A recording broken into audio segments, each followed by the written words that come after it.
Hare Krishna. Welcome to the summary of chapter 9.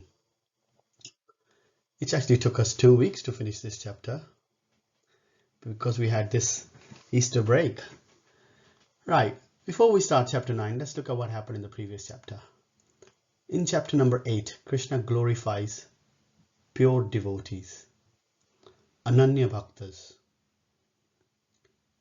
If you can all recall, acronym of last chapter was DEAD, D-E-A-D. The last D was devotion, devotees, Ananya Bhaktas.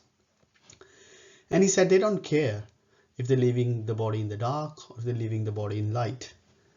They are least bothered about that. They know very well that Krishna will take care of it. And he also said that in chapter number 8, that the bhakti is the best form of yoga. Now he said these things in the 8th chapter. He's describing this in this very chapter, 9th chapter. He's talking about how to become that Ananya Bhakta, pure devotee. Chapter number 9, as we all know, there are 18 chapters in Bhagavad Gita, and the chapter number 9 is in the middle. Just as a pearl is hidden within a shell, the essence of Bhagavad Gita is hidden in the middle of the conversation. In this chapter, Krishna outlines the king of all knowledge and the most confidential secret of all secrets. So acronym of this chapter is King, the king of all knowledge, and like we're saying, so knowledge, inconceivable relationships, non-worship, and glories of Bhakti. Knowledge. In this, Krishna glorifies the knowledge he's about to give. Krishna also explained the knowledge he's about to impart is the most confidential, since it eliminates the true position and the nature of the soul in relation to God. In the first sloka, Lord Krishna said, I am giving you this knowledge, O Arjuna, because you are not envious of me. In second shloka, Krishna said how this knowledge is Raj Vidya, the king of all knowledge, Raj Guhyam, the most confidential, Pavitram is the purest, Uttamam, the highest. And in the shloka number 3, Krishna made it very clear that ones who don't have faith in devotional service, they cannot attain Krishna. So in this section, Krishna explained about the knowledge he's about to give. So what are the key takeouts in this section? Is to get this knowledge, one must be non-envious and faithful to understand it. And the one who doesn't have the faith in devotional service, they cannot attain Krishna. Inconceivable relationships. In this, Krishna is talking about his opulence. Remember these words, he touched the opulence. He's going to cover that in the next chapter. Just giving you a little glimpse of the next chapter. His relationship with the material world, his opulence and his relationship with the material world. Qualities and characteristics of the God are unlimited.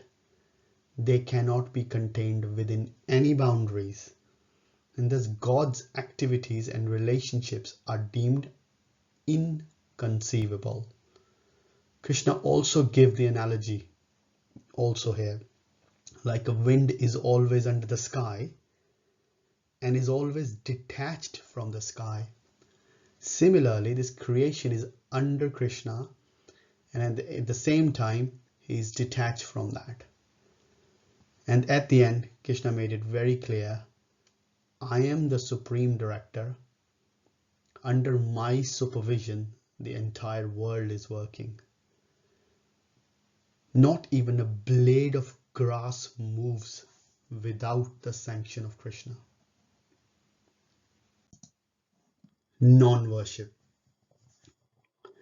Here we talk about different types of worshippers of Lord Krishna.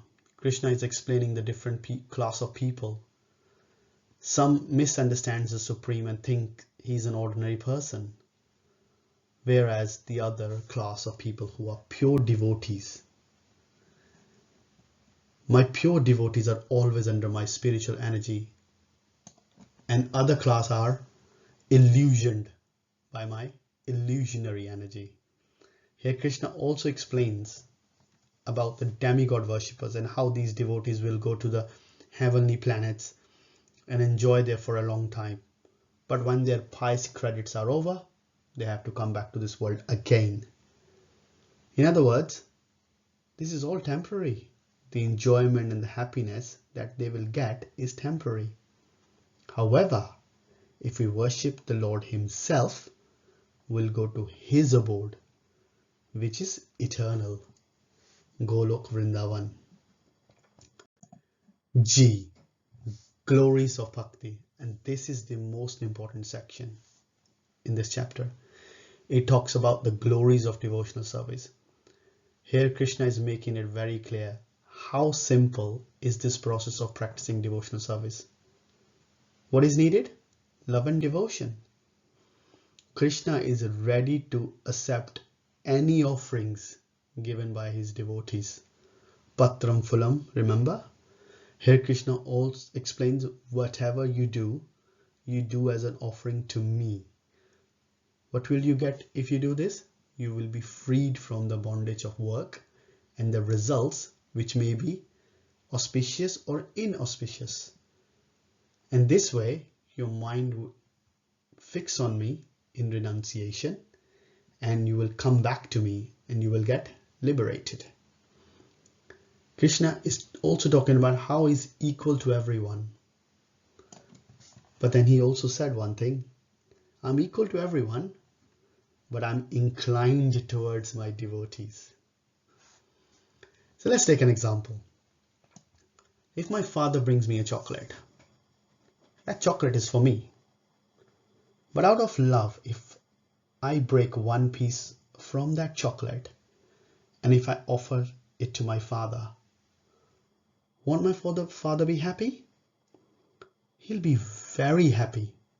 Similarly, if we offer the thing which has given to us by Krishna, when we offer that thing to Krishna, Krishna also becomes very happy.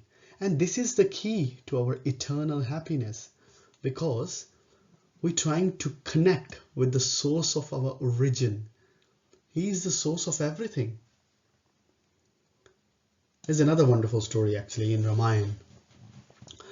After Ram was exiled to go to the forest, as Lord Ram and Sita Mata and Lakshman came to forest, they have to cross one river. So as they're thinking how to cross the river, one boatman came. And Ram asked the boatman, could you please take us across the river? The boatman said, yes, of course, no problem. So they all got into the boat, and then the boatman took them to the other side of the river. As they stepped out of the boat, Ram said, you've done a wonderful service. We should offer you something. Oh, I don't have anything with me. What can I give you? Then Lord Ram looked at Sita Mata, and Sita Mata started taking her ring off. As Sita Mata began to take her ring off, the boatman said, no need. Ram said, no, you've done something for us. We should pay you. Then the boatman said, in this area, we have one agreement, that every boatman gives every other boatman a ride for free. Ram said, hang on, you're a boatman. I'm not a boatman. I'm Dashrath's son, a son of a king. The boatman said, I'm a very small boatman. I take few people from this side of the river to the other side of the river every week. But Lord Ram, you are the biggest boatman, because you have the power to carry all the living entities across the ocean of the material world and then take them to the spiritual world. So we have an agreement. Every boatman takes another boatman a ride for free. It is a very wonderful story because it is showing how a boatman didn't have much. All he had was his boat, and the only service he can render is to take Lord Ram across the river. But that service satisfied Ram such that boatman went back to the spiritual world.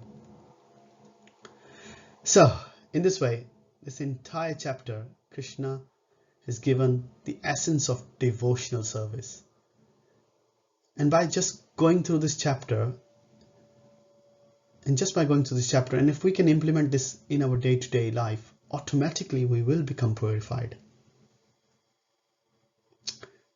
This is it from me, chapter number 9, Hare Krishna, and we'll cover chapter number 10 in my next video. Hare Krishna.